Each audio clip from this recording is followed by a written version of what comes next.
The Canterville Ghost by Oscar Wilde. Chapter 1. When Mr. Hiram B. Otis, the American minister, bought Canterville Chase, everyone told him he was doing a very foolish thing, as there was no doubt at all that the place was haunted. Indeed, Lord Canterville himself, who was a man of the most punctilious honour, had felt it his duty to mention the fact to Mr. Otis when they came to discuss terms. "We have not cared to live in the place ourselves," said Lord Canterville, "since my grand-aunt, the Dowager Duchess of Bolton, was frightened into a fit from which she never really recovered, by two skeleton hands being placed on her shoulders as she was dressing for dinner. And I feel bound to tell you, Mr. Otis, that the ghost has been seen by several living members of my family, as well as by the rector of the parish, the Reverend Augustus Dampier, who is a fellow of King's College, Cambridge. After the unfortunate accident to the Duchess, none of our younger servants would stay with us, and Lady Canterville often got very little sleep at night in consequence of the mysterious noises that came from the corridor and the library." "My lord," answered the minister, "I will take the furniture and the ghost at a valuation. I have come from a modern country, where we have everything that money can buy, and with all our spry young fellows painting the old world red, and carrying off your best actors and prima donnas, I reckon that if there were such a thing as a ghost in Europe, we'd have it at home in a very short time in one of our public museums, or on the road as a show." "I fear that the ghost exists," said Lord Canterville, smiling, "though it may have resisted the overtures of your enterprising impresarios. It has been well known for 3 centuries, since 1584, in fact, and always makes its appearance before the death of any member of our family." "Well, so does the family doctor, for that matter, Lord Canterville.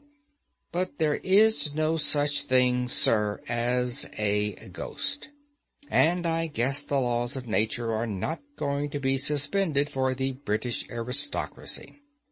"You are certainly very natural in America," answered Lord Canterville, who did not quite understand Mr. Otis's last observation. "And if you don't mind a ghost in the house, it is all right. Only you must remember I warned you." A few weeks after this the purchase was concluded, and at the close of the season the minister and his family went down to Canterville Chase.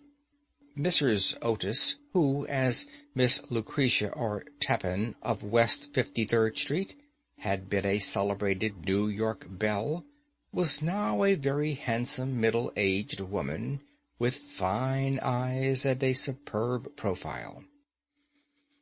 Many American ladies, on leaving their native land, adopt an appearance of chronic ill health, under the impression that it is a form of European refinement, but Mrs. Otis had never fallen into this error. She had a magnificent constitution, and a really wonderful amount of animal spirits. Indeed, in many respects she was quite English, and was an excellent example of the fact that we have really everything in common with America nowadays, except, of course, language. Her eldest son, christened Washington by his parents in a moment of patriotism, which he never ceased to regret, was a fair-haired, rather good-looking young man, who had qualified himself for American diplomacy by leading the German at the Newport Casino for 3 successive seasons, and even in London was well known as an excellent dancer.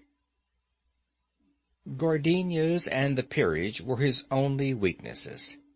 Otherwise he was extremely sensible. Miss Virginia E. Otis was a little girl of 15, lithe and lovely as a fawn, and with a fine freedom in her large blue eyes.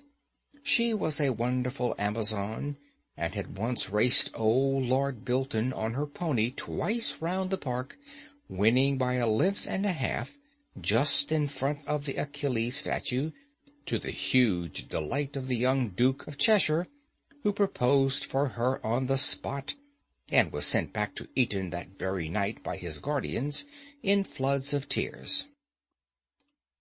After Virginia came the twins, who were usually called the Stars and Stripes, as they were always getting swished. They were delightful boys, and, with the exception of the worthy minister, the only true republicans of the family.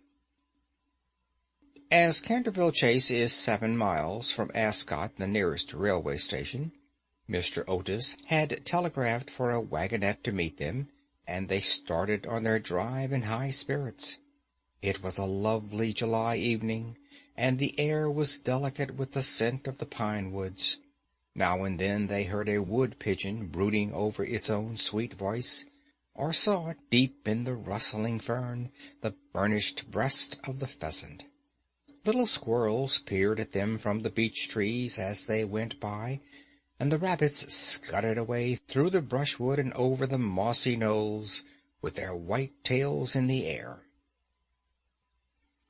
As they entered the avenue of Canterville Chase, however, the sky became suddenly overcast with clouds. A curious stillness seemed to hold the atmosphere. A great flight of rooks passed silently over their heads, and before they reached the house some big drops of rain had fallen.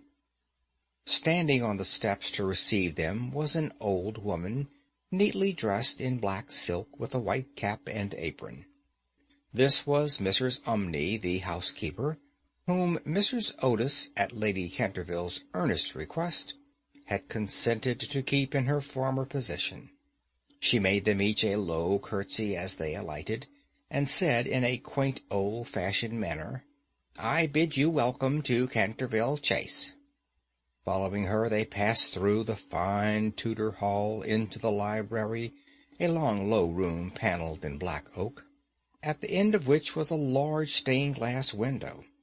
Here they found tea laid out for them, and after taking off their wraps, they sat down and began to look round, while Mrs. Umney waited on them. Suddenly Mrs. Otis caught sight of a dull red stain on the floor just by the fireplace, and, quite unconscious of what it really signified, said to Mrs. Umney, "I'm afraid something has been spilt there." "Yes, madam," replied the old housekeeper in a low voice. "Blood has been spilt on that spot." "How horrid!" cried Mrs. Otis. "I don't care at all for blood-stains in a sitting-room. It must be removed at once."